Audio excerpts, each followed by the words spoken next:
I guess the way I would approach it is to say, I'm talking to you as a practitioner who has been working in the field of inclusive physical activity and sport for over 40 years. So I've been fortunate to see many changes in the way that things have evolved and be involved in many programs.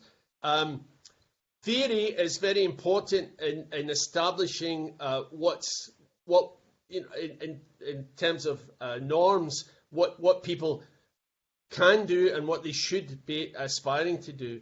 But I think also we have to link those link research to also what's possible and what's practical. So in terms of having some kind of underpinning theory, what we've used, and since the mid 1990s here in the UK, is very similar to what Michelle talked about in the 6+1 program. We use a system called, and I'll just show you on my video if I can, it's called STEP. Okay? Can you see that? STEP. And STEP, it has been developed by practitioners and also those working in research as a way of manipulating activity. So it's very similar to the 6+1 system, because what it means, if I can just write them down very quickly, it's 4 different aspects of any activity that you can manipulate in order to make the activity more inclusive. So the underpinning theory, if you like, we have tried to base it on this practical acronym STEP: space, task, equipment, and people. So we can change the space. I think I've talked about ways of doing that. We can change the task. We can make it more complex, or we can make it simpler.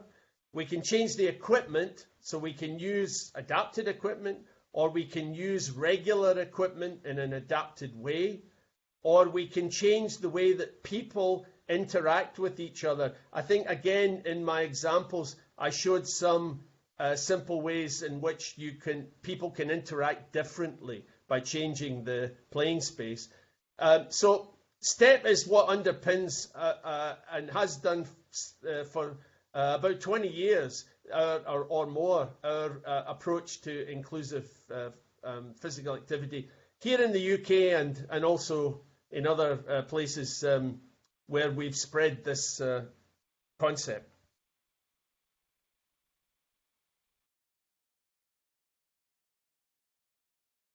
So most of what I am involved with is not research into practice. I'm coming from the other direction. So I'm trying to provide practical solutions that will help support the research arm, so the investigation, if you like. So most of the programs and most of I've just shown you a few examples, but obviously I've been involved in many hundreds of developing many hundreds of inclusive games over the years. And what we're trying to do is these have been assessed, if you like, in terms of evaluating their effectiveness. But I think the key thing we're trying to do, for instance, with something like STEP, is we're trying to say that every setting that a young person is in, every school, every sports club, is going to have a slightly different dynamic, and therefore, it's more effective, and this is from many years of experience rather than research, it's more effective to provide a structure like STEP, which can be used and manipulated differently in different settings. So coaches or teachers can apply this STEP adaptation tool in ways that are going to be effective for the young people with whom they're working. we haven't been working in isolation of academics, or there have been many collaborations over the years. So it's not we're not working in parallel universes. We do work on together. I think, though, the approach that many organisations here in the UK, I mentioned the Youth Sport Trust, they have taken programme-based interventions have been very strong here. So, and this is on a national basis. So they are often working on behalf of the government here in the UK to implement programmes in schools and outside of school to enhance the quality of sport for young people, sport and physical activity. So most of the funding that comes from government has been program based. So developing programs that are then implemented in the community. So I don't disagree with what Laura's saying. I'm just, the reality here is that funding for interventions tends to be program led.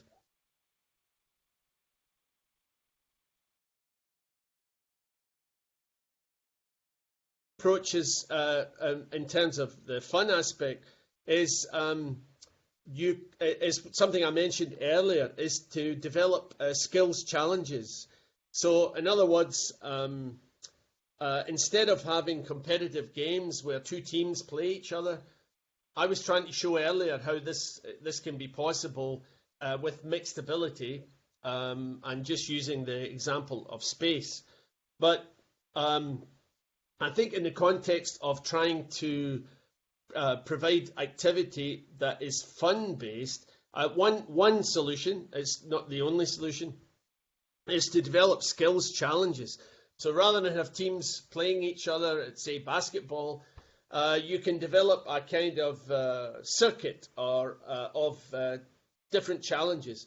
And the young people move around the challenges and take part in their own way, maybe from a seated position or a standing position, or closer to the target or further away, depending on their ability. They can be doing this as part of a team or as an individual. If they're doing it as an individual, they're trying to improve on their own scores. If they're part of a team, then what you're doing is you're putting people who have different abilities together into a team. They travel around all the challenges, and then their scores are all added together so even the player who hasn't scored highly, he's still contributing to the team total. So it's a kind of a competition, but it's not competitive in terms of being confrontational.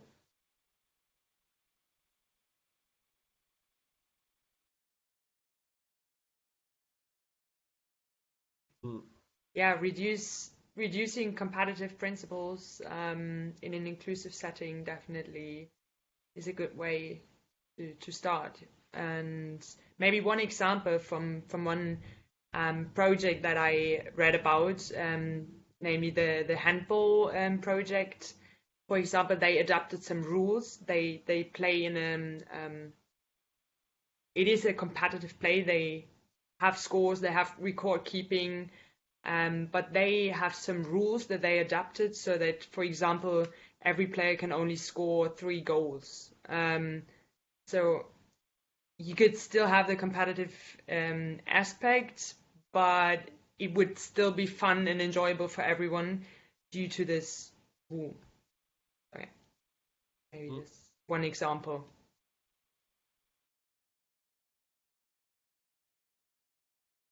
No, of course not. And I think people can do lots of things that are physically active. And I think we also have to think about young people who have to, who perhaps have more profound and complex needs, and they have to be mentally active. That we have to find ways of stimulating their senses and encouraging cognitive activity. And I think we can stimulate young people in lots of ways through activity, outdoors, walking, being in the outdoors, things that are just natural to us, rather than getting into teams and playing against another team.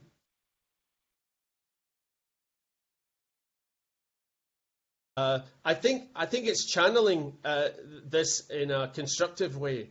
So involving them in projects where they're perhaps assembling something, in a very simple. I don't mean building a house or something, but games that involve putting different pieces together, where they have to run and collect a piece and bring it back, and then put the what they've brought back together into some kind of a picture or a pattern. So I think it's doing something constructive rather than just randomly running around and burning off energy. I think they have to. That's important. Having said that, I used to work with a school